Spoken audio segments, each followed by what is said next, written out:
Hi folks, I've just finished a meeting with a prospective client. We're talking about sales management, sales director, and the requirements of a sales manager, sales director, the person in charge of a sales force. And there's so many different scenarios. You know, you've got sales directors who have been good salespeople and worked their way up to be the sales manager. They may have had little or no training in sales management or the science of management or the science of sales management. You've got people who have little or no background in sales but have come in from other parts of the organisation or other parts of industry. Might have come in from HR, might have come in from training, might have come in from manufacturing or finance in charge of sales teams.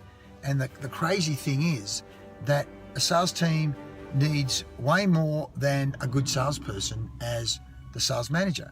In fact, sometimes a good salesperson, in fact, often the good salesperson doesn't make a good sales manager. The good salesperson wants to be out there hunting, closing deals, getting things done, and they get very frustrated as a sales manager. Why can't you just do what I used to do? It's just unbelievable. I mean, when I was out there doing what you used to do, I'd do 5 times as much. Eventually, we've even had situations where sales managers actually don't even want to talk to their salespeople because just by looking at them, they get so frustrated. And then you've got people who, again, might come from a HR or even a training background, who are lovely people who love running workshops and love training and love coaching. But when it comes to numbers and being analytical around the numbers, numbers is like, no, look, if we're nice enough to the people, the numbers will look after themselves. And of course, that's not the way it works, because there's a whole lot of insight you can get when you look at numbers. So it's that alignment. And then there's the whole issue of sales, hitting the sales numbers, and marketing, the branding and the positioning and the lead generation, and moving over the horizon in terms of innovation. So there's a whole range of KPIs, which over time I've actually created a Sales Management 101 tool of what are all the key things a good sales manager should be doing. So if you're a sales manager or a sales director and you want to know more about that, touch base with me, because the fact is, if you miss out on any one of those things, you're going to be ineffective, or even worse, you're going to be demotivating your team.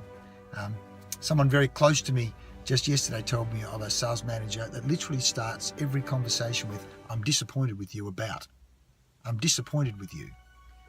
This person they're talking to is actually the number one salesperson in Australia with the number one performing region, yet the sales manager constantly goes, starts the conversation with, "I'm disappointed in you." Well, guess what's going to happen? You keep starting a conversation with, "I'm disappointed with you," and you're going to lose yourself your best salesperson. You know what happens? When you demotivate people, the best people leave first because they know they can get a job somewhere else. When you demotivate people, your average and poor performers stay around because they know they can't get a job anywhere else. So there's such a science to sales management. And, you know, I actually created a society, a bit of a joke, but it was tongue-in-cheek, the Society for the Prevention of Cruelty to Innocent Salespeople. You know, here are these people making their living knocking on doors, talking to strangers, going back and talking to people, making their living, trying to generate revenue. And at times you've got sales managers, "Do it better, do it harder," not how to do it better, or even have we recruited the right person and inducted them, training them in the first place. You know, I think I'll be running a sales management masterclass again in the new year, because it's such an important area. And when I say sales management, often it's not just managing the sales team, but managing yourself as a sales athlete as well. We say the sales team is an emotional beast. You need to be managing the energy of the team.